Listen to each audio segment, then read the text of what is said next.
I went to UT about a year and a half before I could get in at Western. I mean, them GIs was down there, them rooms were all full. That was in January, and of course a lot of them didn't belong down there, they didn't stay. I'd say 6 or 8 months later, they was 50% of them gone back home. Yeah. But we've been asking folks if they remember their service number. Do you remember yours? Well, I had two or three. I had one as a cadet, 0-934-223.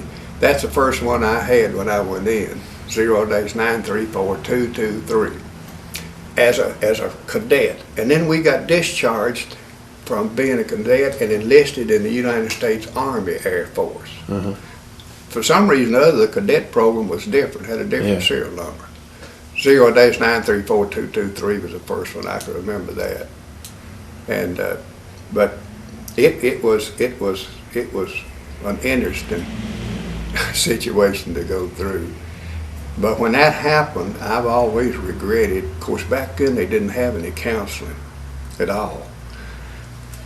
When I left the hospital, I went back to Clovis, New Mexico, and went back over to the barracks where we lived.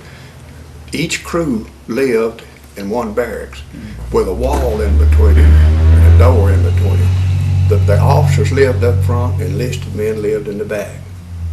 And you played volleyball together. You didn't eat together, of course. Officers ate separate from enlisted men, but they wanted you all together, because when you get in that airplane, you know, you're just one family. Like being a team in football, wasn't it? Yeah. But it was all military, and it was all, we'd line up on the outside, all 11 of us line up on that thing before and the mayor and I would go by and check her belt buckles, shoes, see if they shaved. Everything was really right up to par. And then each one would go to his station inside the airplane and then report to you back as soon as you got in. And then we had to walk all the way around that thing every time to check out any leaks and so forth. But it was all military. I think you started to say when you got back to the barracks it was tough. Is that? We got back to the barracks, and in the meantime, they had not let the windows down. I went back to the barracks where we were staying. All the beds were still there. Blankets were still on the beds, and there was that much mud on top of each one of them beds. Nobody had bothered to close the windows, and that Texas dust storms coming through there would blow that dust in, then it'd blow the rain in. And there they all were, just sitting there. And they'd sent all their personal belongings home, including mine. You know, they thought everybody got killed. But we went down to the flight room, we'd take a regular uniform on, put on a flying suit's all we had. And that's all we had. You couldn't have any papers, no pencils, no cigarettes, no billfolds, no nothing on you at all. On the plane? That's right. Mm-hmm. The crew couldn't, because if you got shot down, they didn't want any information. They didn't want to give there any information off of it. We had a dog tag, and that was it. And as a result, all of our clothes was hanging down in the flight room, and I had $10 in my billfold, I remember that. But when I got back up there, everything was gone. They took all the uniforms and sent them home to the families. And but then I ran on to the undertaker down there that took care of them, and he had a terrible time explaining to why the families couldn't open the caskets. They sent 2 GIs home with each casket. 4 hours on, 4 hours off. Do not open this under any condition. Because he told me, he said, "You want to know what happened?" I said, "Yeah." I was on the train going back. He said, we just put some sawdust in one of those caskets and put a body, a head, arm, or something in there, and said they couldn't open a casket like that. So they just took them straight home and buried them without showing them, you know. And that was difficult for his families, you know. But I'll give this to you. When we went back down there, that's just like some of the more amazing stories that I've heard. And the thing is like you have such a good demeanor about how you're telling the things. It's I could almost make a whole show on you. So it's kind of interesting. It's just got to be a crazy. I mean, you know, you can't really explain it, as you said. You know, certain things you just got to deal with. But I was wondering, was it slow motion at one time? Like when you were up in that plane, was it slow motion at the very beginning of it and stuff? Did it seem like it took a little longer, or was it real quick? Since once the plane hit, Do you have a once it sensation of hit, being slow motion? I was wondering, like, oh yeah, no, it was real quick. so you just didn't have any I time don't to know think how about long. There's a physics formula of some kind that shows how much a 125-pound ball falls. You know, Yeah. probably Jesse. No, I'm not it. scientific. I'm not even, I'm not I know what you either, mean, but But they can determine by its weight how fast it falls. But that night, that airplane still had the power on. It wasn't just falling free. I couldn't get the power off number 1 and 2, and number 3 was still turning too. And it was just chaotic. I mean, it was noise and. yeah, just not anything. But no, it happened pretty fast. From the time it hit, I'd say probably 2 or 3 minutes at most before it hit the ground.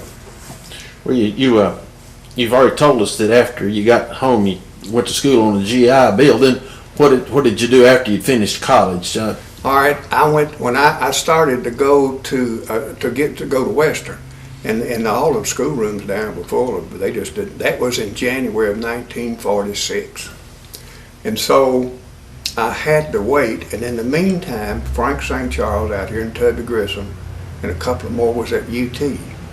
Did you know Tubby? Mhm. You knew Tubby. Yeah. Tubby had a football scholarship at University of Tennessee, and so he was down there. They were in the field artillery, and they got out on points a little bit before we did. They got out sometime in later of 1945. They was already down there a semester at UT. So I went back with them to UT and stayed that 1946 first semester and through the summer and the fall semester. Then the next spring semester, by that time, I guess 50% of veterans dropped out of school. Not 50%, but there's a lot of them dropped out. So then I went back to British University at Beaufort, and I graduated there in 1949, and I got a Bachelor of Science in Commerce, and then went to work for the Internal Revenue Service up in Indiana. So I would like to have stayed in the military. But When did you come back to Glasgow? all right, and then while I was working up there, I met a girl in Franklin, Tennessee. I'll tell you about his story. Yeah, I met this girl from Franklin, Tennessee, Mary Jane Walker, my first wife. We were married in 1952, and I stayed there till 72. That's 20 years. I stayed there at Walker Chevrolet Company. My wife's brother and mother ran the Chevrolet dealership, and then her brother went in 51, went into Korean War, 51. So I went there as general manager, and then my wife died suddenly with coronary thrombosis in 1968. Mary Jane died. And then I stayed on down there in 69, 70, 71. I stayed on there 3 years. And after about a year, I married my present wife, her husband had died when he was real young, 32, 33 years old, with peritonitis. And she had 2 small daughters, and then we had Becky, who's our daughter. And then after she died, my brother was in the real estate business here. He wanted me to come back up and go in the real estate business, which I did. And my sister's in the real estate business, and we were both 3 brokers, all of us were real estate brokers. My sister's still a broker. She's going out of business right now. She owns this building here, and I've been renting this office, so I'm moving my office. But I came back here, and we've been back here ever since. Is that the only ship you served on? No, I served on a light cruiser, and after we come back from the Pacific, after Saipan at the Marianas, that's where we got into the mines. We come back to the States for an overhaul, back to Alameda, which is just out of Oakland and Frisco. And down at the San Diego, we were towing targets for the cruisers and the battleships to shoot at. We had a new skipper and some new men who were in training. They transferred me off to Advanced Gunners Mate School in San Diego. And that was in December and I got a 30-day leave. And when I got back in January, I went to gunnery school. Got out of gunnery school March or April, and took the longest train ride of my life from San Diego to Newport, Rhode Island. Hit Bowling Green on VJ Day. No, VE Day. VE Day, yeah. I was in Bowling Green. No, it was VJ Day, the day Germany surrendered. That'd be VE. Yeah, VE. Yeah. May. I had 5 days delayed orders from San Diego to Newport. And were you able to get off the train in Bowling Green? yeah, I See your had family? I had a 5-day delayed okay. order. That's the only time I ever had a Pullman that shipped as first class. Got to Newport. They had told us the scuttlebutt in school was if you kept your grades up, they'd give you a choice of what kind of ship you wanted on where you wanted it, which I didn't really believe, but there must have been something to it. I was not in the top, but in the upper third. And I asked if he wanted to know what kind of ship I'd like to be on, and I said, the sub. I thought I'd been on a minesweeper, I might as well be on the sub and draw 50% extra pay. And he said there's no hydraulics on the gunnery, on the sub. And I said a destroyer on the East Coast, and he went down the list and he said I got a light cruiser being built in Philadelphia, you'd be in Newport, Rhode Island. I said, that's for me. The school we went to operated day and night. From 8 in the morning till about 3 in the afternoon. We had what we call an open gangway. We could go off the base anytime we wasn't in the school. But there was a catch to it. One class started at 8 o'clock in the morning and ended about 3:30, I guess, in the afternoon, maybe 4. And then there was another one that started at night about 8 o'clock and run till the next morning.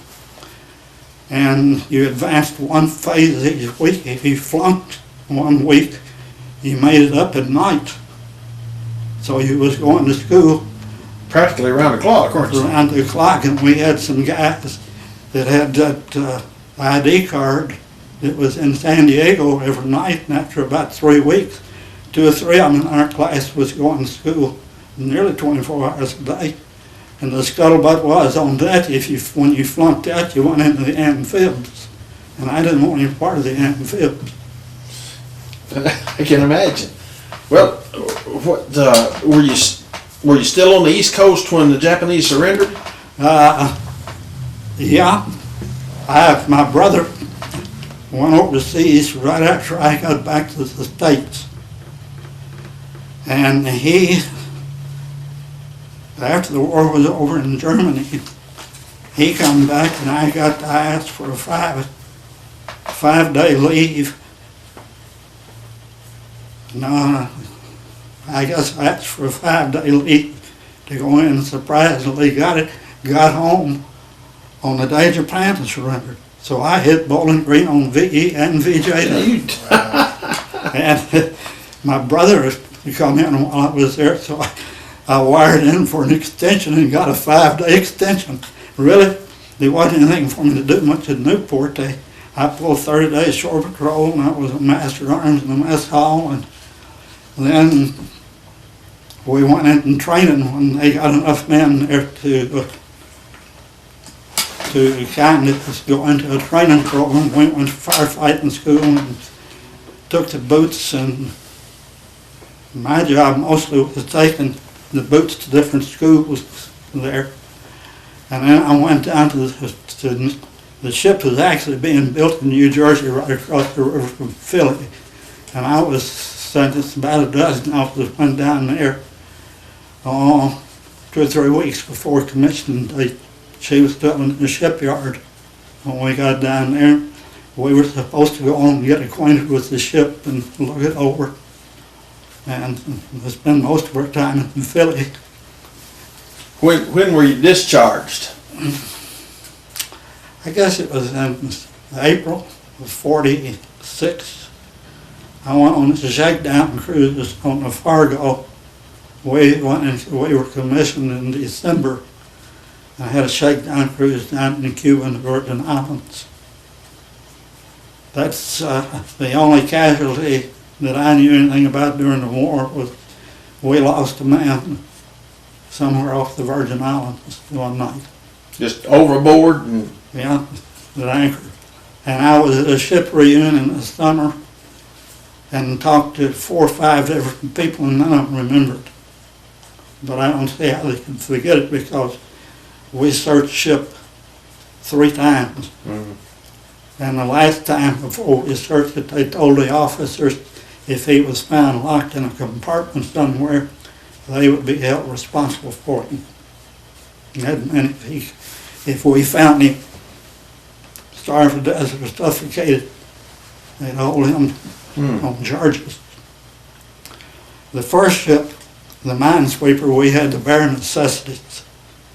We did make our own fresh water. We had a first-class pharmacist mate for a doctor. We had a ship service store that was where we sold cigarettes and candy.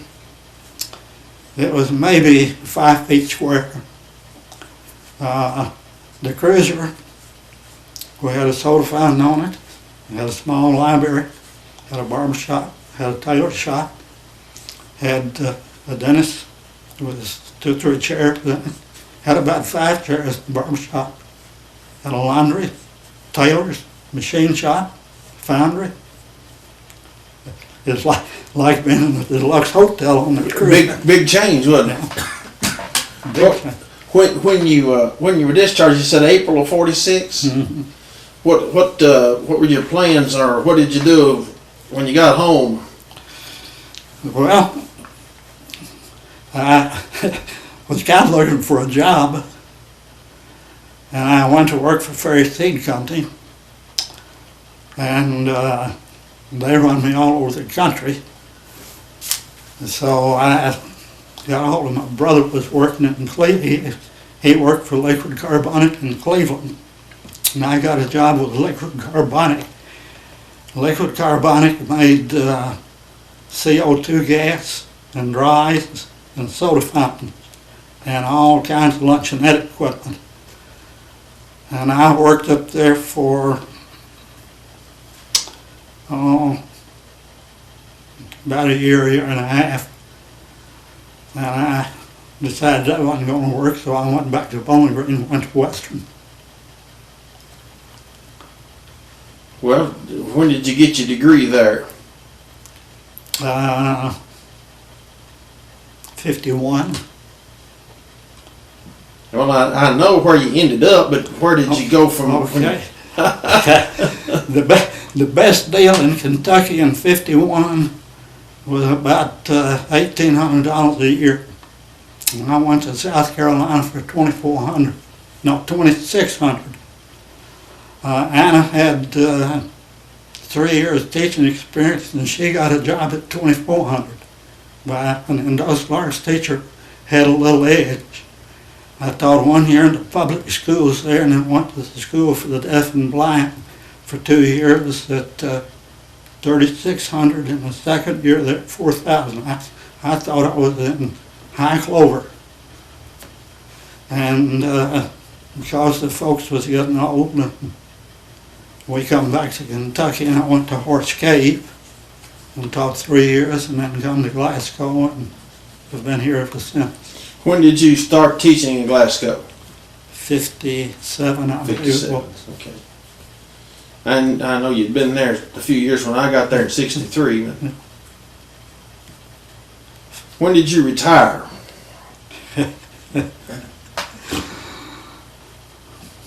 Jesse, I can't remember the exact. Been a long time, I hasn't had to ask down. It's been about 18 years. Yeah, I knew it'd been a while, because I've been retired for 11 years. Well, let me ask you this, see if you can remember. Do you remember your service number? 8641653. But I don't. That amazes me. I don't know my social security number. Did you know that? We sailed from we sailed from Camp Shanks, New York. We stayed up there about 6 weeks, and then now this was worth it all. We went over on the Queen Elizabeth. That's pretty good accommodation. Yes, wasn't it? yes, sir.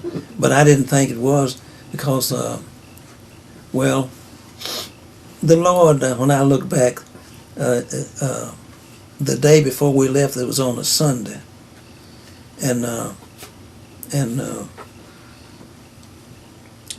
we left. That's the 30th of May. That Sunday night, you know. What year was that now? 30th of May. What year? Excuse me. Is that 44? Yes. That would have been just a few days before D-Day. Well, we landed in Chinook, Scotland on D-Day. We didn't know it, but the next day the company commander told her when we fell out that next morning. He looked up at us, saw. I guess he's kind of going over the faces of the fellas to see if they'd heard anything. He looked from one place to the other, and he dropped his head. He said, you know, y'all know what happened yesterday? And then he dropped his head. And I was standing in front of my men. I was talking to myself. I said, yes. I said, we got through yesterday. I'm wondering how we're going to make it today. And he raised his head up. He said, the Allied forces invaded France. And then, and I said to myself, I'm glad we are a day late. How long was it before you went into France? Now this was June. We went on down after we stayed down at this place. This was Glasgow, Scotland. Mm-hmm. Chinook, Scotland. We got on a train after we docked, you know. We got on this train and went on down. After they gave us some coffee and donuts, we went on down way around a place called Tent City. As far as you could see were tents, you know, and shucks. And it was cold over there, right on the coast, you know. Shucks, it was getting down to 30 degrees, you know. In June. Yeah, in June. You know, we were living over here in June, and it was wonderful. But I said, my land, but they had coal stoves in those. You know, they were prepared, and we kept fire burning at night. One fellow kind of stayed on guard and kept the fire burning and watched as we slept. They'd alternate, you know. But we stayed there. We stayed at that particular place about 4 weeks, and we used to go down to the dock there and help these fellas, help them unload the freight. You know, those ships coming in. It was not big stuff. It was small stuff, medium stuff, and they were teaching us how to handle those dollars and things. And I tell you, whenever tea time came, I don't care what they do. He could start off someplace when tea time came. They said tea time, and he'd drop that thing, and they'd go and get that tea and drink. They'd take off about 15 minutes, and if some of them smoked, they smoked a cigarette, and he said, all right, boys, let's go now, let's go, and they'd tell us to wait for them because we didn't know what to do. But we worked there about 4 weeks with them. And then we left there and went to Bridge in Wales. That was up on the British Channel, you know. And they had those invasion troops. There was 5 camps up there, scattered around about 5 miles apart. And they sent us up there to guard those camps until they came and would occupy them again. And we stayed up there about 4 weeks, 5. And gradually, big forces were coming in, you know, to occupy them, and we had to stay around there and guard them until they got occupied. And I guess it might have been 6 weeks before the last one was filled, and so. Then we left there and went back to Hereford, England, and that's where I got sick. and I got sick about a week before they left, and they went off and left me. I never did see my outfit anymore, and so I was in there about 4 weeks. Well, I left at the end of that 4th week. They discharged me. They sent me to a displaced center right there with them, and I stayed there. And they sent us after they got enough of us together.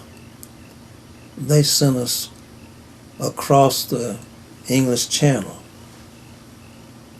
and Were you still in the quartermaster corps? well, no, well, I didn't know until because I Didn't wasn't. know what kind of unit you'd be in. Yeah, and we got to. They sent us to the 19th replacement depot over there, 25 miles out of Paris. And I'll give you this part of the story because it wasn't too enjoyable, because when we arrived in Paris, it was about midnight. We crossed the channel, and we ate breakfast there. We left Bridge in Wales that afternoon. Well, it wasn't afternoon. It was at night. Must have been about 7 o'clock, 6:30, 7 o'clock. And we traveled and arrived at Port of Embarkations. I don't remember the name of that place. They had several departing places there, and but we got in there in time to eat breakfast. And when we ate breakfast, we came back out. They done had all of our stuff loaded on the ship, and all we had to do was go out there, and but they didn't let us load on the ship until they did some kept us back there, kind of briefing us on where we were going and what we were going to have to do, you know. And we didn't get out there on that ship till about 10 o'clock. We got out there on the ship, and we started across.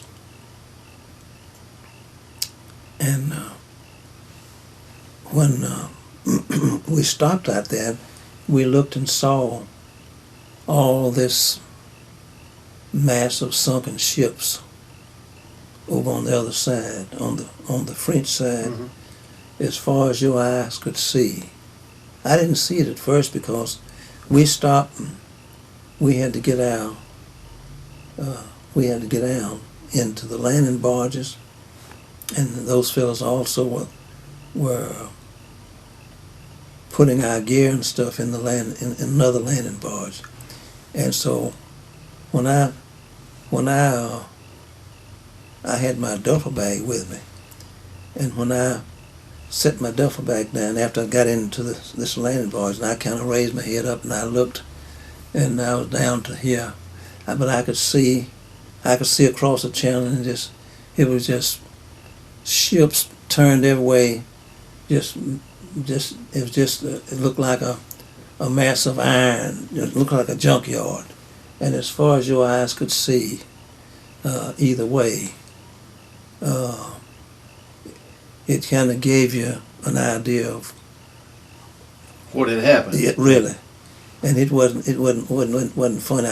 I kind of got numb from it for a few minutes, but then something said, "Well, now, you said you wanted to be in the infantry, so that's results of being in the infantry." I said, "Lord, I thank you." I said, "I thank you that you put me in the quartermaster." I tell you. Were you still in France when the war ended? I mean, or did you get to Germany?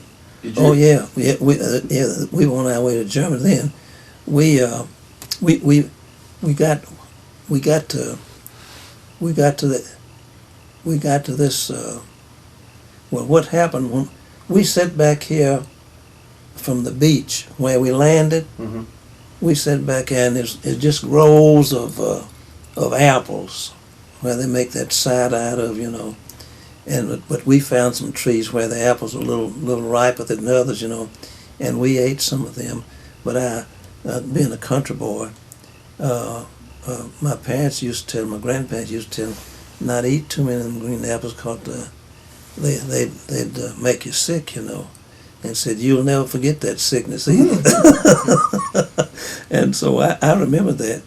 I ate one or two small ones, but that's to quench our hunger. But see, that's way up but that it done got about 4 o'clock in the afternoon, and those trucks hadn't come to pick us up. They're supposed to be there at 2 o'clock, but they didn't, and they didn't get down to about 4:30, 5 o'clock, and so of course, you know, I got all mixed up too, because in that part of the country, like in England, my land, I couldn't get used to. It didn't get dark till way up around 11 o'clock, you know, and it kind of threw me off my sleeping habits, you know. But I got used to it. But what happened was, excuse me, I could drive one of those 6x6s, and wherever we were, if they needed an assistant driver, I became assistant driver. Were you part of the famous Red Ball Express? No, you weren't in that? No. But we traveled Red Ball Express, but we had to get permission when we got over there.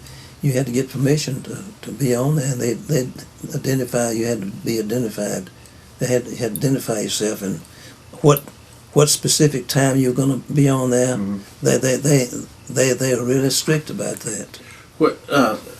Where were you when the war ended? I was in Wolfsburg, Germany. We had made our way on up through. We made our way on up through or across the channel, and we made our way, and we got into Paris. You know that big, not the Eiffel Tower, but it's another big tower there that you can drive under downtown. It's called the Arc of Triumph. Right. When we got in there, we didn't get in there till about 11 o'clock that night, and everybody was hungry, but all of those mess transit mess halls had closed up, you know, and because they said that this MP said they didn't usually the soldiers had slowed up traveling, you know, into that area, and so they didn't see any need of staying open, you know, and so they'd closed up. But what happened when that convoy picked us up? There was about 15 or 20 trucks of us, you know, went across on that. I don't remember how many there were, but there was a bunch of them, and I was in the rear truck, and there was a lieutenant and the driver in a Jeep back there behind us, and we'd been driving. By that time when we left, it had gotten dark, and we were headed for Paris, and so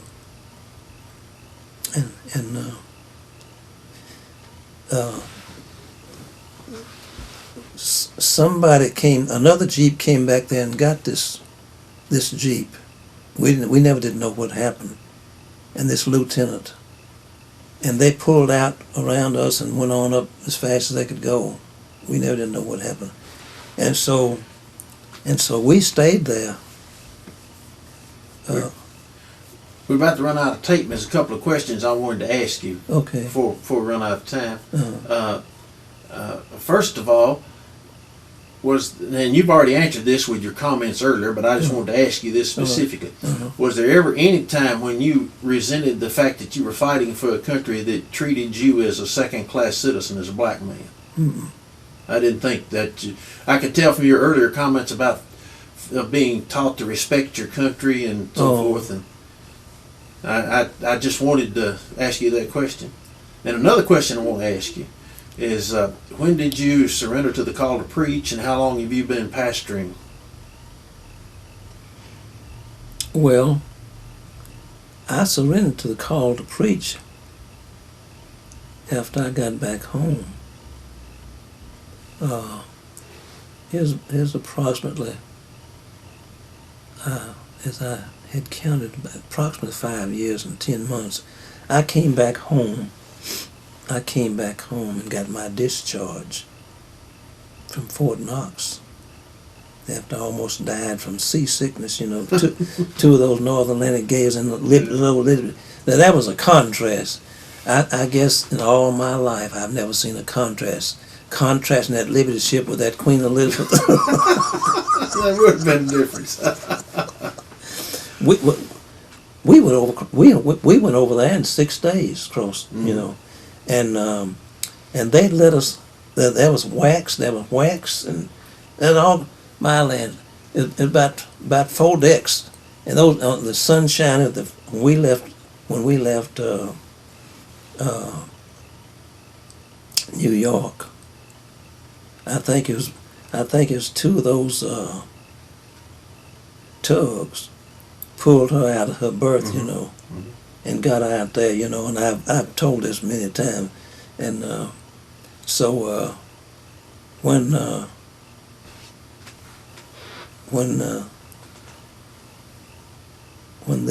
this tug, after they got out, I suppose enough, and that the tugs could,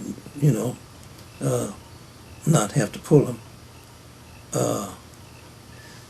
This one tug and the other tug says, honk honk, and this Queen Elizabeth says, honk honk. How long have you been pastoring? How long have you been a pastor? Well, I pastored 4 little country churches down in, where Woodburn is. Mm-hmm. I pastored First Baptist Woodburn, over South Center Baptist, right on that road just before you get to, going down 6th and you turn left at the crossroad down there just before you get to Auburn. That's Center Baptist. They call that South Union, that community South Union. And when you're going through Hayes down 6th from Glasgow, if you turn and go to the right, the last road you get after you go through Hayes, you turn to the right and go across go across the I-65 and on around over there. I guess it's maybe about 2 miles. There's a little place over there called Stony Point Baptist Church. I pastored those churches. That was my first. I began in the spring. I began in the spring of '54. I wanted to ask you is how long have you been here at Hopewell? In May, I will be here 42 years. 42 years. Yes. Do you remember your service number? Service number. Uh-huh. My serial number? Yeah. 3548 5540. That's the quickest ever. And I had a charmed life. Where were you when you heard the war was over? In San Pedro, California, teaching school, navigation school. I had 2 years of that. And that's a funny thing, I was an enlisted man, I was a quartermaster first class. And before I took the class over, a lieutenant commander was doing it. And here I was, the only enlisted man that ever taught this class, navigational class, to a group of officers. That's all I had was officers, all the way from ensign to 4-stripe skippers. If you want to know what I mean by 4-stripe skipper, that gray folder there has my skipper of the Gambier Bay. And he was four-stripe captain. You might see the gold bars across his shoulder, right? Mm-hmm. Okay. So let me ask you about camaraderie just a little bit, like with your captain and stuff, and like you see all the movies and stuff that everyone makes of all this stuff, and then they have like the stern captain, and then what did you ever get? Was it a personable experience? Like in other words, was it more like Marine training in training camp or something, or boot camp, or was it more like you see some of the movies like where you had a real like a personable person and like a real personality where you would kind of I don't know what I'm trying to say, like were your friends, I guess is an easy way of putting it, like with your captain and stuff like that, because there's a lot of trust, I guess, that goes along with all that stuff. Oh yes. It's a funny thing. My skipper, this one right here aboard the carrier was, I don't know why he did it, but he took a liking to me. I think it's because his name was Hugh and so was mine. Only thing I could ever figure out. But one of my other duties was going around every morning to all the main offices where there was clocks. And I had to correct every one of them so they'd be right up to date when we'd use for navigation. It was very important to get the correct time, and all of our clocks were set with Greenwich, England time. You probably heard of that. Mm-hmm. Greenwich Mean Time, it was really called. And that was my job each day, is to go around and set these clocks. Well, I went to the captain's quarters to do that, and I knocked on the door, and he answered, and I said, I wanted permission to set your clock up to date, Captain. He says, come in. And of course, he didn't know it was me at first. And after I got in there, I had just been promoted a couple of days before that from on the arm. I had 2 stripes and I wound up with 3. I got a picture over there of it somewhere. Isn't that it, Jesse? It was the left of the TV. Mm-hmm. Yeah. What? That's was a picture of where I gained that extra stripe. No, that's not it. That's not. I don't know what that is. And the captain, it's around here someplace. Let's see I this. think it's this one right here. Think it's that one? No, that's had no red stripes on it.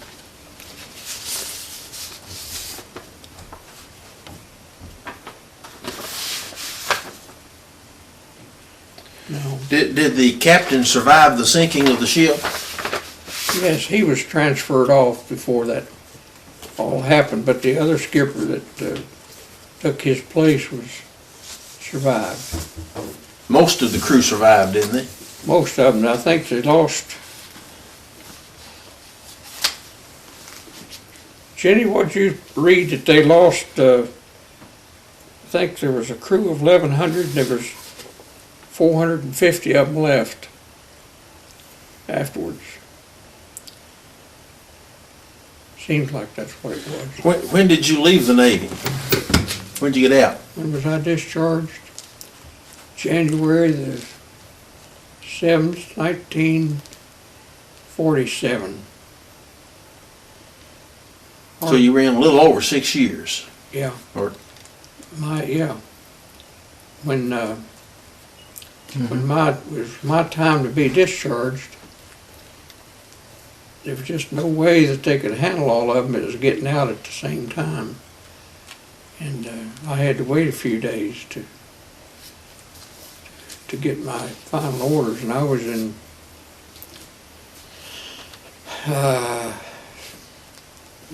Long Beach, California for that, to be discharged.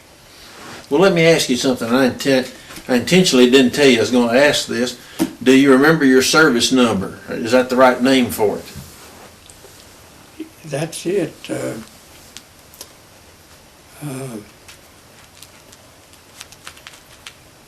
56638 2 2896, I believe. Hugh, what did you do primarily in your post-war years? What kind of work did you do? I was in the, as I say, in the CCCs. No, after the war, what'd you do? Oh, after the war. I went to work as a warehouse worker for a while, but not very long. Then I got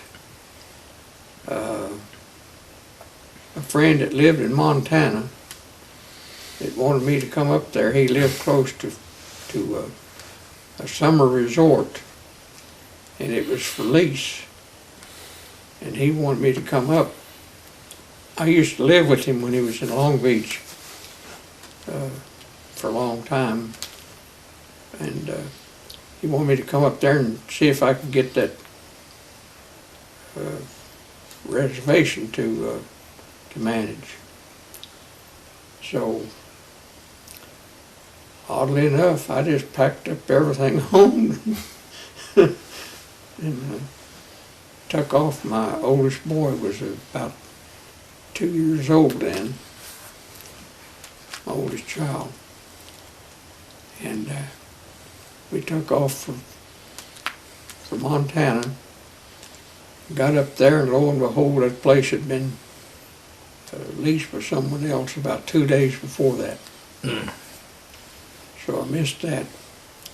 And I just decided to stay there, and I helped my friend put in 600 acres of wheat that first summer. That's a lot. You could stand in the edge of that section of land, which was 360 acres. That was called a section. And you could see every foot of it. And he had sold that in wheat. And he had a machine and a big case tractor that he pulled them with. There were several machines. And he'd pull that around this field and would fertilize it and would seed it. And work it down. And there's 5 things I think were done, and I can't remember. Yeah. He probably had a disc and There was a cultivator disc off, and a yeah. harrow, Yeah. but it was five machines hooked up behind this big case tractor. That's what it was, old farm boy here. There ain't much he don't know. That's the thing I noticed. I Now- remember that. What'd you do after you left Montana? After I left Montana, I came back to Kentucky and went to work with my brother. He had a coal hauling business. He had to go 100 miles and get it and bring it back and peddle it out. And he had more business than he could handle. And he kept after me and after me to come back and go in with him, which I did. Wound up getting back there, and I invested some money along as he had. And we started that coal hauling business. Well, it didn't take me long to learn that there was plenty for him to live off of, but there was not enough for both of us to live off of. So I went up to the Sherwin-Williams store in Lexington, which is about 12 miles away, and asked the manager, I says, I'm looking for a salesman job. And he said, well, we really don't have any vacancies at the time. I said, well, I've had 3 years paint experience. That's how long I was with this paint company in Montana, who incidentally had a guy working for that was aboard my Gamber Bay with me. And I advertised one time I was going to California and could transport different things. people wanted to send back and forth. I towed a couple of trailers over those mountains, all those mountains up there. And one time I pulled a transmission out of my car, it just went completely blank. But I got that done. Then I decided that's when I decided to get into paint. This friend of mine, I pulled a trailer back for work for a paint company. I don't know if you've ever heard of it, WP Fuller No, I've never heard of that one. Paint. It's, I've heard of Sherwin-Williams, but I've never heard of that one. It was a pretty good sized company. And everyone that came into the paint store, WP Fuller paint store, says, I'm looking for the Sherwin-Williams store. I mean, 9 out of 10 people. And it was right across the street from us. So when I decided I'd like to get in the paint business, I went to the Sherwin-Williams store. If everybody's hunting it, it's where you wanted to be. Yeah, that's where I wanted. Once you got out of the service, what did you do once you got back in the States? Well, I was on terminal leave for 2-3 months. I wasn't too much worried about some income coming in because I'd sent money home regularly, and Bonnie had lived with her folks up in Harlan. And so I worked with my father for about a year. He was in the brokerage business. And I worked with him for about a year, close to a year. And then I had an offer from Henry Goodman to work with him in the candy business, and as a route salesman. And I'd worked with him before, and I sort of liked the kind of work. And so I worked with him for, I think, 4 years.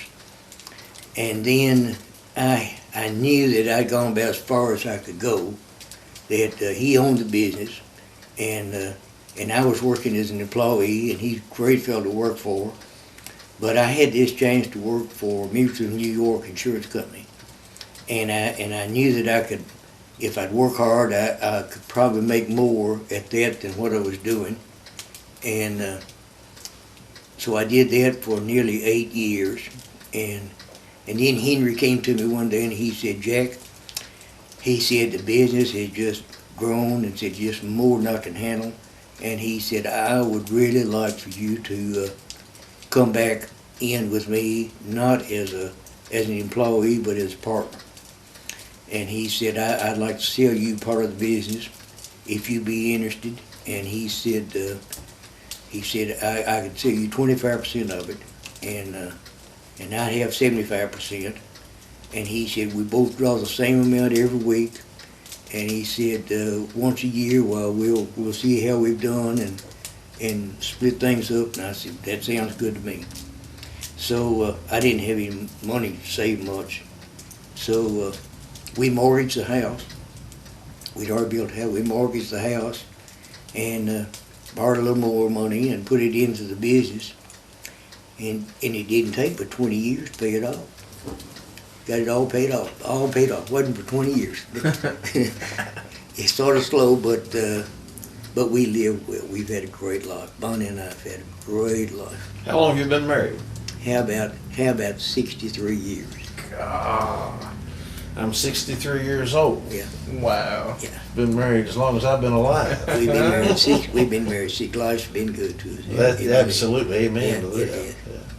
Well, let me ask you something. What do you remember? What your service number was? Well, I had two. I had, when I first went in, they assigned me a number that I used as an enlisted man until I got my commission when I graduated at Altus from 20 advance, and then I got a commission.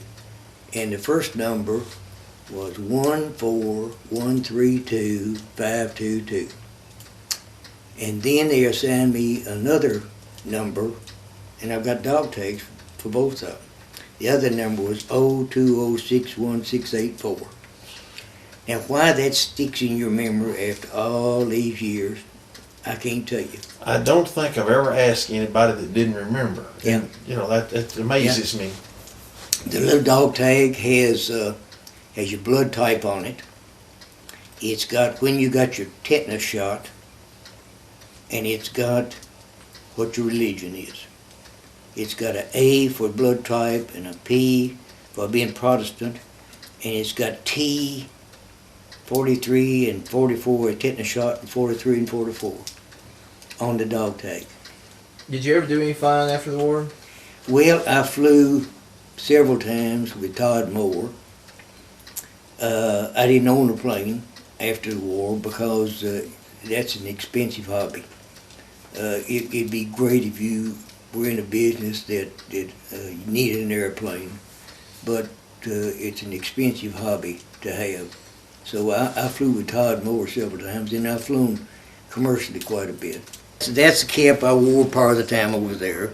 The rest of the time I had a cap made by the some of the Indian people. It was a black, sort of a brown leather baseball cap with a long bill on it, and they had fixed a place on each side for the oxygen mask. There was a snap on one side that you snapped in, and then a hook over on the other side that fastened that oxygen mask on the side of that cap. Now they made that on there so I could wear a cap and put the oxygen mask on. So you still look cool then, huh? And you know that cap right now is in Warner Robins Air Base, and it's on a model that's in the China Burma India Theater section. And he's dressed like we dressed over there, and he's wearing my cap. I donated to him, he's wearing my cap. That's a C-46. It's called a Curtis Commando. So that top part is 3 stories high when you're on the ground. Yeah, right here. Now let's see, there's a little picture here somewhere that shows one on the ground, I believe. Let's see. Right here. Right there. Now there's a picture. This is a picture of one parked on the ground. Now the wingspan is 108 feet from this tip to this tip. It's 108 feet. And the length is 76 feet. And the height is 22 feet 9 inches. That's from the ground up to the cockpit. Now 22 feet, would that be pretty close to? Yeah, it's like 3 8-foot ceilings. Yeah, that's. And there's a commendation from the Chinese thanking us for being over there flying the hump. Now that's an insignia right there that was a China Burma India theater of operation. We wore this patch on their sleeve like this. And the funny thing, they got to where they call it CBI theater. That got to be sort of common that it was CBI theater. And the guys over there said, now, back home, said the people think that stands for China, Burma, India. Said, but over here, what it really stands for is confusion beyond imagination. That's a little patch I wore when I was an aviation cadet on my sleeve. And this is what somebody wrote. The material these pilots hauled in C-46 cargo planes over some of the highest mountains and most rugged route in the world supplied the Chinese Air Force and a U.S. Air Fighter Group with the fuel, food, and other supplies they needed to battle the Japanese in World War II. The price was very high. The operational losses were higher than any other non-combat aviation unit in World War II, and even exceeded those of many combat units. Pilots flew unarmed, carrying loads during every hour of the day and night, halting only when the weather was so bad even the birds were grounded, according to an article written by Theodore White in Life magazine in '44. The pilots in the U.S. Army Air Corps were young. The youngest was 18, the oldest only 24. that these young men and others like them established air cargo as a military tool, transporting hundreds of thousands of tons of supplies over the hump, and inspired the Berlin airlift several years later. There were my wings and some ribbons and a patch and insignia. Oh, that's pretty cool. And this stated that I'm a flyboy, and you know, if you had to bail out and you were lucky enough to get to the ground alive and tried to walk out, this told the natives that they would be rewarded if they could find somebody that could read it. Told them that they'd be rewarded if we were taken to safety. That's pretty cool. And there's my old dog tag, Jesse. One of them's enlisted and one of them's an officer. Exactly alike. So therefore, I came home. The blessing, GI Bill. I never would have gone to college if it had not been for the war or the GI Bill. It There's was, a lot of veterans. Yeah, that's true. A lot of veterans. Yeah. That's. I would have been a good stationary engineer in New York City. A good one. What school did you go to? I finally wound up, I signed up to get to Lehigh University when I got home. And they said, we're glad to accept you, wonderful, come. However, you have to wait 6 months. I said, oh, no. If I get a job, Eleanor and I were married right after the war. If I get a job and go to work, I'll never go to school. I said, I got to get to. So my father had remarried during the war. Wonderful woman. She came from Nebraska. She was a school teacher there. She said, don't worry about the big university. There's a wonderful little college out in Central City, Nebraska. It's a Quaker college. Why don't you go out there? They're fully accredited. They do wonderful things. I said, oh, okay. Send my resume from high school out to them. Sure, come on. I get out to this little Quaker college in a town of 1,500 people, farm country, where my stepmother family grew from the time of the Civil War. I get in there. The head of the science department had his doctorate from North Dakota University. The head of the English department had a doctorate from Columbia University in New York City. These are dedicated people. Oh, wonderful. Tough classes, really tough. Mathematics, chemistry, physics, and math. 8 kids in the class. You did your homework because you were at the blackboard almost a full hour when you went there. Individual teaching, literature, socializing, everything else in a wonderful community. It was a teacher's college, really, but they had all these GIs coming in. And strangely enough, second year there, I went 1 year, summer school, and another year, and I got something like 40 hours of credit during that period of time. The 40 hours of credit were accepted 100% every hour involved at Polytechnic Institute of Brooklyn when I came back to New York. Every hour. Well, I had all A's and B's. I was elected the president of the student council in my second term there. And these GIs wanted to smoke in school.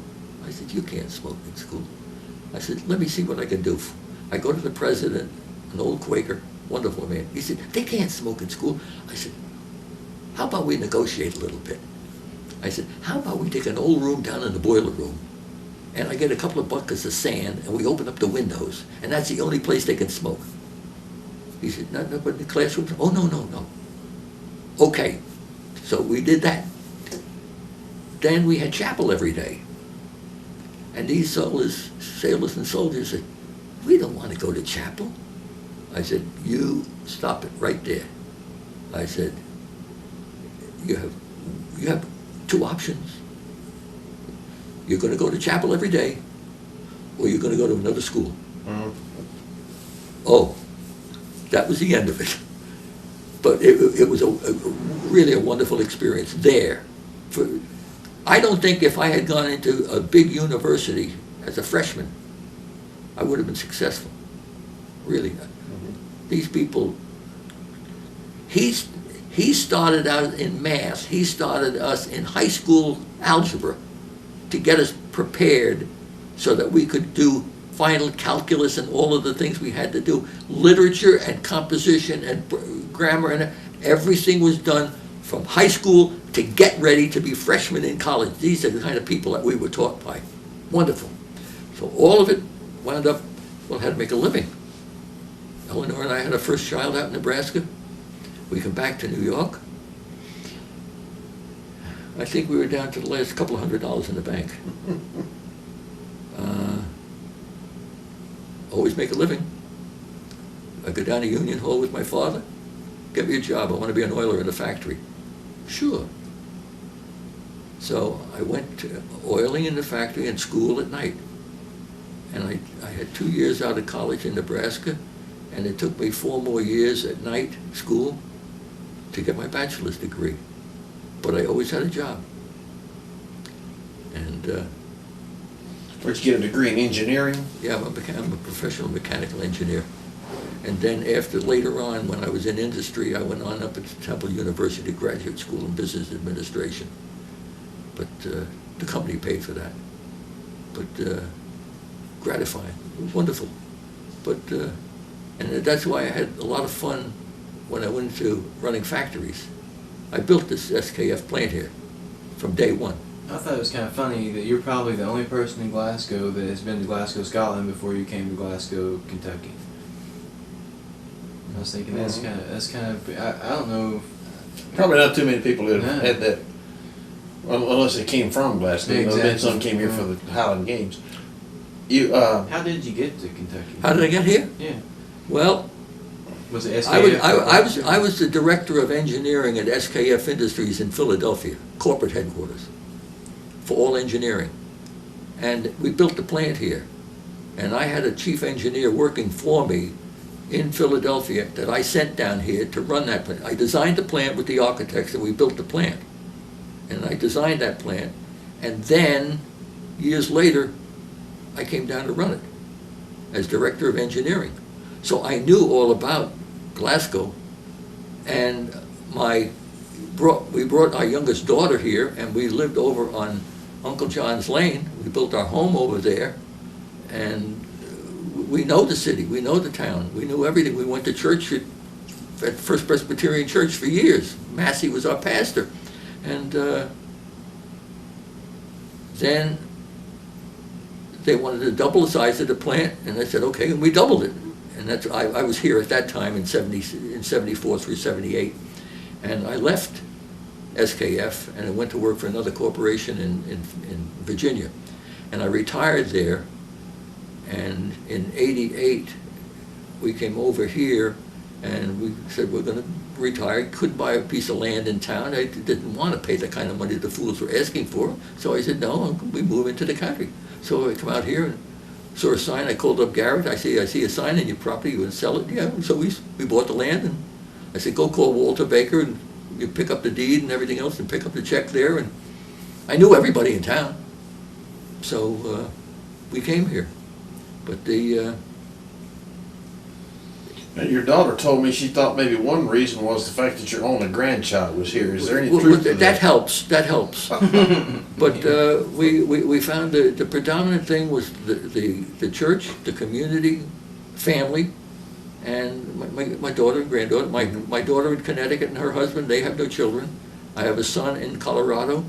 They have no children. And so it's natural here. As a grandfather, I can understand your... Eleanor has had, she got 10,000 hour pin at the volunteer, at the hospital.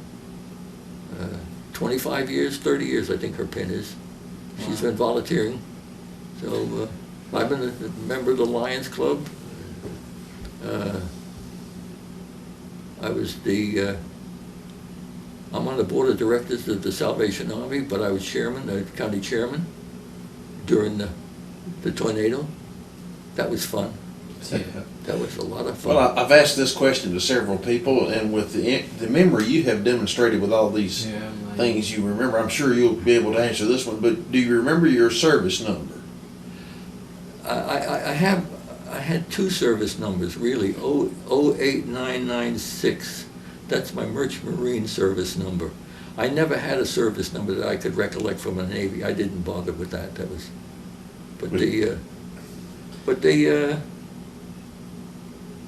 I think that meeting all of these people all over the world at early age, very informative. And I told Eleanor the story the other day. It was a reminder. We were rebuilding our engine down in Rio de Janeiro, and they sent the crew from the dry dock to come on board the ship, and they had a master mechanic with them. Spoke only Portuguese and a little broken English, and I had to lead him. The chief engineer said, "You take care of that crew. They're doing their work beautifully, but you work with him." I said, "Okay." And after it was all done, the chief engineer said, "I'd like to give him a gift because he's been so wonderful for us." I said, "What do you want to give me?" He said, "Oh, a couple $100. I said, "Oh, okay, I'll talk to him about it." So I went to see this master mechanic, and I said, "The chief engineer would like to give you a gift." And he said, "Well, that would be very nice." He said, he's thinking of some money, maybe a couple of $100. He says, "I'd rather not have that." I said, "What would you like?" He said, "I'd like you to give me some clothes for my children." I said, "What a wonderful idea." So he wanted to go into our ship stores to get dungarees and shirts and underwear for his children and some shoes, because the money would be irrelevant out. He'd waste the money and never get the kind of quality. I said, we loaded up the boxes of stuff and gave it to him. I said, so these are the experiences that I had, you know, all my life, and I see all these different occurrences, and then meeting people in New Orleans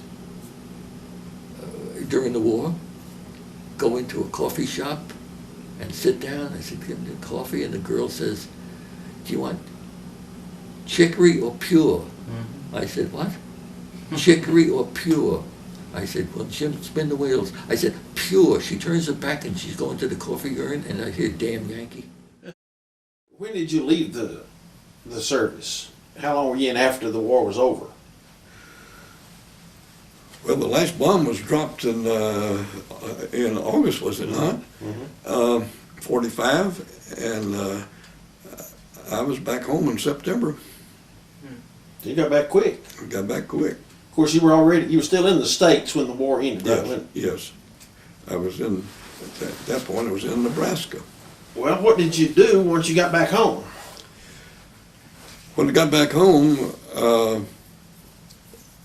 my plans were to go back to Western and go to school, but semester had already started, so I was having to wait till January to go back to school. And while I was waiting, the superintendent called me and asked me if I would finish out of school at Heisville. And my thought was, well, I might as well do that and then start school next fall. And my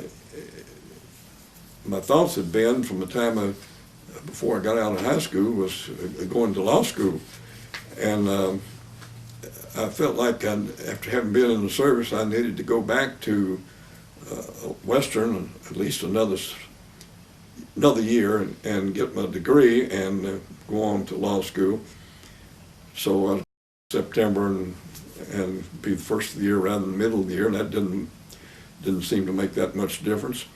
But before the school was out, I was in New Farmers National Bank one day, and Mr. Bowles, who was the president, came over to me where I was in the teller's line and said, "I want to talk to you when you get through." And when I couldn't figure out what he wanted to talk to me about, and he takes me in his office and shuts the door and says, I've been watching you ever since you were in high school and entered that speech contest. The Kentucky Bankers Association sponsored a oratorical contest in 1939 for high school seniors, and I entered it from Austin Tracy. Virginia Akers entered it from Glasgow, and she won it, and I took second place. And she was already working at the bank. Now he wanted me to work for the bank. So he hired both of us, and that's the way I got in the banking business. And how many years did you spend in the banking business? About 37 altogether. I spent 15 years at New Farmers, and spent 4 years at Barberville, Kentucky, and then came back to Glasgow to Citizens, and 19 years there. And after I retired, been out about a year, I went to Campbellsville for 6 months and stayed 19 in a bank up there. And my friend Bobby Goodman says I can't keep a job. Well, now I know that you finished out your career as president of the bank, didn't you? You weren't just a teller at the end, were you? No, I was president. I was chief executive officer at Barberville. I had become vice president and cashier at New Farmers, and then I went to Barberville as a top man in the bank, and then I came back to Citizens as president, and was chairman of the board when I retired. Well, now, during that time, you also served in the National Guard. Tell us a little bit about that experience. Well, that was another experience. This was when I was at New Farmers and my early days at New Farmers, along about 47, 8, I guess. I had the opportunity to get in the National Guard and pick up a little extra money, and not that I liked the Army all that well, but anything that you could do to make a little extra money, you felt like you needed to do it and needed to. I had a wife now and a child, and that was one of my decisions getting in the bank, because I had a wife and a child, and I knew it was going to be hard to go on back to school and go to law school and try to build a practice and so on. So I joined the National Guard, and we got called to Korea. So I spent 21 months in the service in the Korean War. I spent about 8 months in Korea. I had 2 Christmases completely spoiled by the thing. I was in the bank as a teller, and Colonel Ganner, our battalion commander, came in a little bit before 3 o'clock on Saturday afternoon, December the 24th, 1951, 1950, and said, well, we've been expecting to be nationalized, and or thought there's a good chance. Said, we've got it.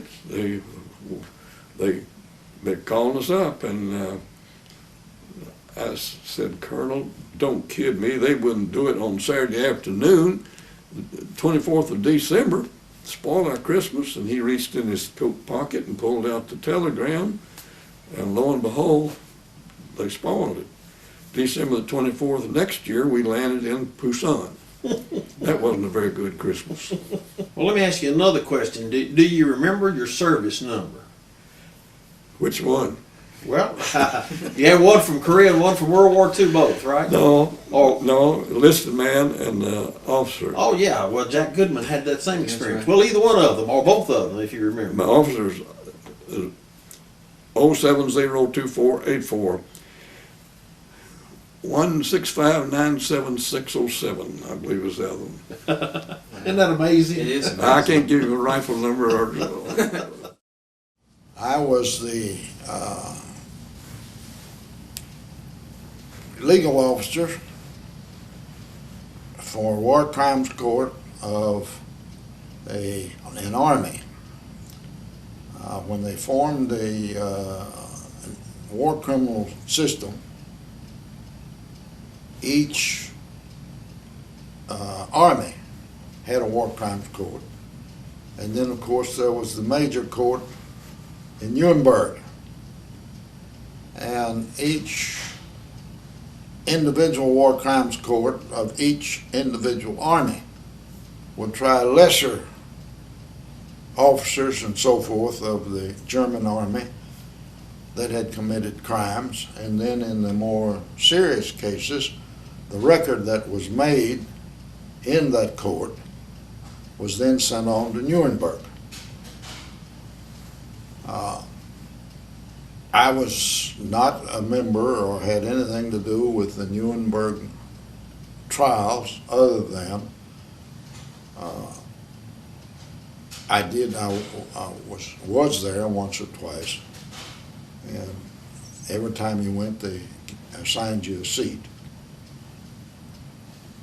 But as far as having anything to do with the Nuremberg trials, I didn't, other than some of the stuff that we tried was then, the record was transferred down there. Where was the court held that you worked with?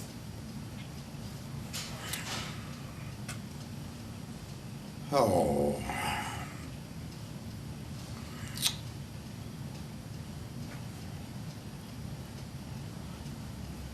It was 30-some odd miles from Stuttgart.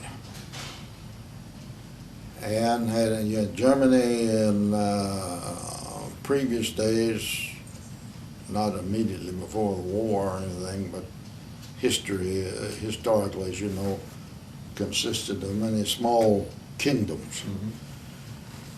And this was at one of those small kingdoms, and I'll swear I don't remember the name of the capital. Well, it's not that important. But it was in the capital. But it was roughly 33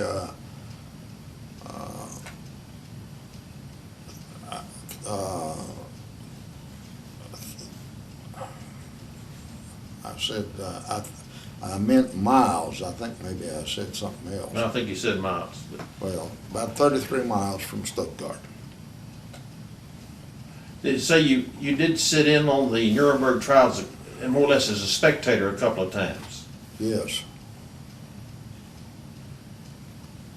What do you remember any of the testimony or who was involved or anything, any details? Don't remember any details that went on when I was there. In the court that I was on, you had 5 members, presided over by a lieutenant colonel, and I was the law member. And each defendant was given an American lawyer. That's when they started pulling the lawyers as in the Army. Mm-hmm. Instead of discharging them, they kept them over there. I was over there about a year after the war ended. Now you said each army had a trial. You mean each American army, not just... I'm talking about each American army. Yes.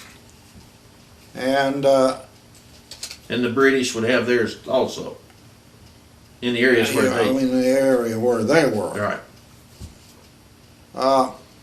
But the French didn't have any, and shouldn't. Well, let's just put it, they didn't have any.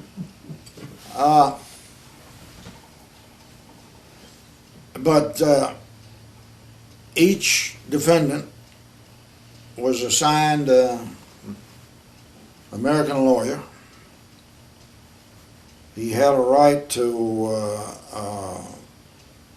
have his own German lawyer. And if he wanted a German lawyer, we paid for it. The American government paid that lawyer. And, of course, you had an American officer prosecuting. And occasionally, you'd be trying some German for committing an atrocity against the French or sometimes Polish people. And in that case, you had representatives from those countries present, and the testimony was translated so you could hear the testimony in your own language, just as it was occurring. Were these defendants both military and civilian? No, they were military. All We did military. not try, insofar as I know, we never tried any civilians. They were all, most of them were SS officers. Well, you said you stayed a year after the war was over. When did you get to come home? April of 1946 is when I left there. Were you married at that time before you entered the service? Not before I entered the service, but Before you went Married. overseas? married while I was in the service and before I went overseas. Well, tell us a little bit about what you did when you got home, besides celebrating. Well, I'll tell you one interesting thing about, two interesting things about the court. All right. We were trying a SS colonel that supposedly had been sent to take, or he and his, had a soldier or two with him, to take these 4 American airmen that had been captured back to a prison camp.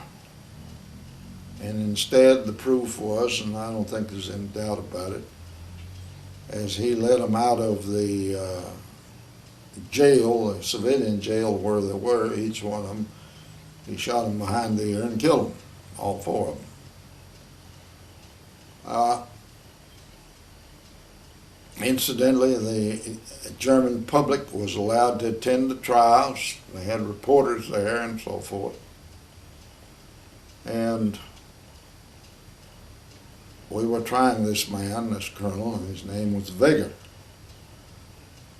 And colonel in the SS, in the German SS. And we had finished the trial except for closing arguments. I'm going to have them the next morning. And as I entered the foyer of the building where the trial was being held, there was a German back of me that touched my shoulder and in perfect English said, "I thought maybe you'd want him." And it was Weger. He had gone to the bathroom, the MPs had let him go to the bathroom, and he'd had sheets and so forth, went down the window, and this German, which much to my surprise, had been attending the trial, recognized him, ran him down and brought him back. Now, that is interesting. Wow. That, I think sometimes we're guilty as Americans of considering all the Germans to be guilty of the atrocities that the Nazis inflicted on They them. were not. They were not. You had good Germans and bad Germans, just like Good Americans and bad Americans. that's correct. Another incident there that is interesting, and the first trial we had, there was an American airman that had been shot down, and the local police had gone out to capture him, to bring him in. And now this was the only proof. And for some reason or other, the prisoner, the American airman, as they approached him, pulled his gun, and they shot him. And there was only all the evidence that they had, any way or the other. And as the law member of the court, I had a right, like the circuit judge and courts here and so forth, to instruct the court that there wasn't any relevant evidence that showed any guilt on the part of these people other than self-defense, and that they should find him not guilty. The court followed my instructions or recommendations, whichever you want to call it. They weren't bound by it, but they followed it. And I went back to quarters that night and was told that I was in deep trouble, that the general was unhappy with that, and that we shouldn't have freed that German policeman, civilian, that had shot this officer. The next morning, the Stuttgart papers came out and said that they'd had a reporter to witness it, how fair it was, that it wasn't the type court that they were expecting, and commended the Army and in the way it was conducted. Of course, the general was happy after that. He gave credibility to the court, didn't he? Yeah. So, but that's enough about the court. Well, I didn't mean to cut you short. I'm glad you went back and got those, and with his editing skills, he can put them right in there where we were talking about. Yeah, the court. that looked pretty good. Let me see where. Okay, cool. All right. Well, you had already finished law school when you went into the Army. So when you came home, you were ready to begin your practice. No, I hadn't finished law You hadn't finished. In those days, again, after you'd had 2 years of law, you could take the bar exam, and if you passed it,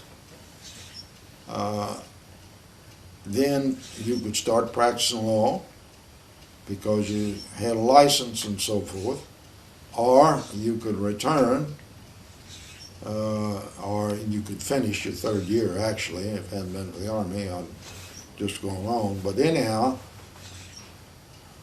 like a lot of other students and so forth, I decided I'd better take 2 shots at it if I needed it. So at the end of my 2nd year of law school, I took the bar exam and passed it. And then when I came back from overseas and so forth, I finished the 3rd year. With GI Bill help. Well, yeah, with the GI Bill. That was a great thing that our country did for veterans, I think. It was. And then after that, I went back to my native county, Bedford, the county seat, and opened a law office. But I never intended to stay there because it's a small county and a small county seat. And suddenly I got a letter from John E. Richardson from Glasgow. I'd never heard of him. I didn't know anything about him. He did tell me he was on the board of bar commissioners, that he wanted to know if I would be interested in coming to Glasgow and associate with him. He wasn't on the board of bar commissioners when I took the exam. You see, that I had it 5 years earlier. Mm-hmm. But one of the commissioners that I did know that was on the board when I took it was still on the board, so I knew he would know John Richardson. He was in Versailles, so I went to Versailles and talked to him and found out about Mr. Richardson and so forth. And we agreed, and I came to Glasgow as an associate, and then we formed a partnership, I think, in '52. I came here in December of '47. So you've been here a while. I've been here. You've lived here longer than anywhere else, haven't you? Oh, yes. Yes.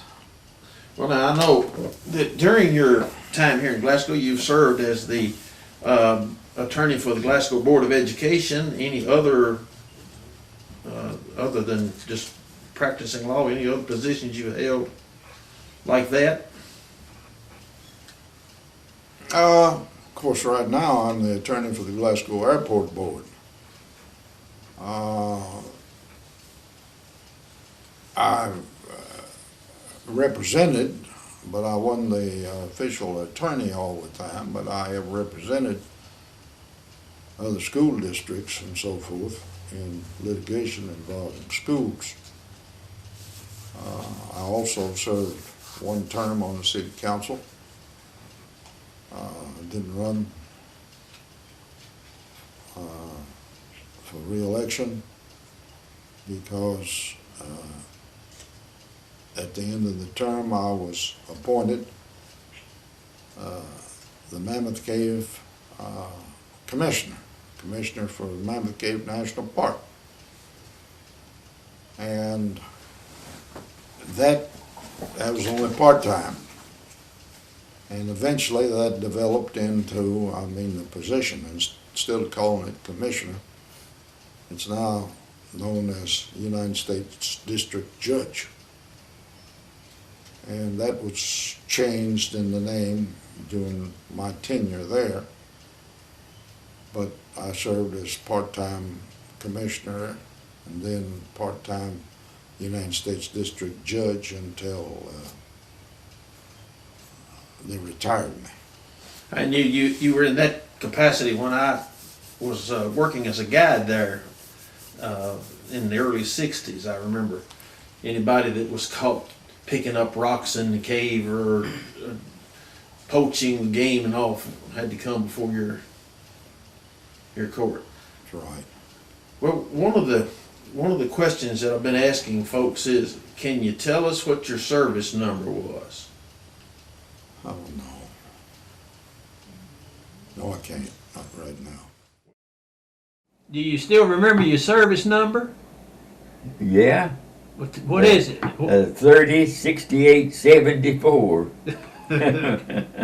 I've always been Well, I amazed. still remember the serial number of my rifle too. But I turned my rifle in when I got back to the States there in '43, and they never did issue me another rifle. After you got your discharge, then what did you do? Well, I stayed around home there for, I don't know, Back in North Carolina. in North Carolina.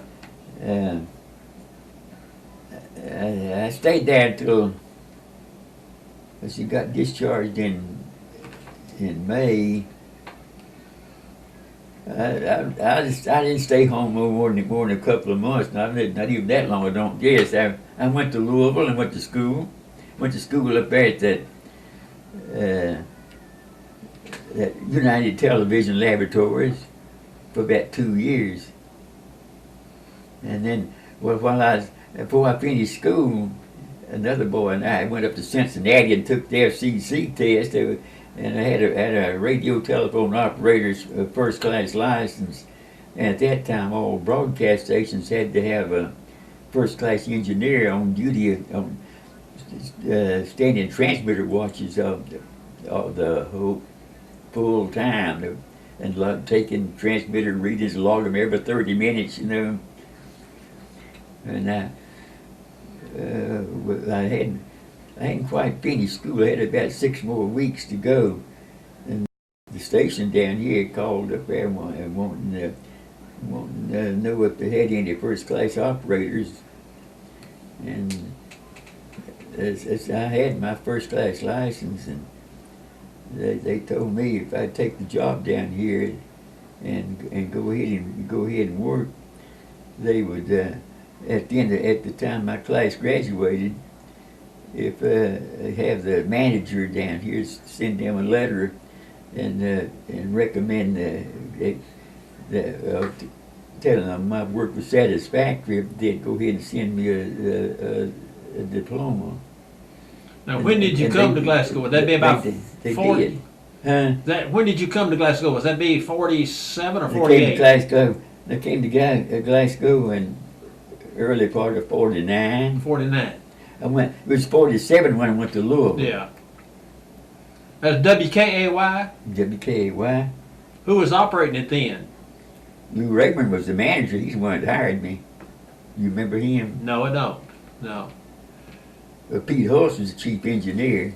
How long did you work for the radio station here? About 40 years. And you were there a long time. Yeah, I know it. So. Too long, I guess. But everything was too convenient. Said, see, we built the house. It's this house in 1955. And before we built the house, we were living down there on Milton Avenue. So I never had any problem getting close to work, getting to and from work. I could walk and do anything I needed to get done. Came in handy with the big Drug sleep stores, storms. grocery stores, banks, and it's all in walking distance. I used to see I you. did get the Bowling Green offered me a job over there one time, but they weren't wanting to pay me much more than I was already making down here, and Wasn't worth moving. Uh, Wasn't worth moving then, was no, it? it wasn't worth it for me. So I just stayed here. Is this when you were going back the second time? That's the first time. Oh, this is the first time. Okay. Yeah, that's my first time. That's before the war started. Yeah, the magazine's the 22nd of December, so that's just 2 weeks after the attack. Just keep it Yeah, they were talking about war. You know, they said war was imminent. And, that whole issue of life it's about the war in the Pacific. In the very early stages, isn't it? They don't even get the name of the ship there. If you notice that they just say it's the USS and then they leave it blank. Yeah, wartime secrecy. Yeah, but the name of the ship was the Henderson. It's an old transport. It's a World War I transport. Awesome. Thanks. Okay.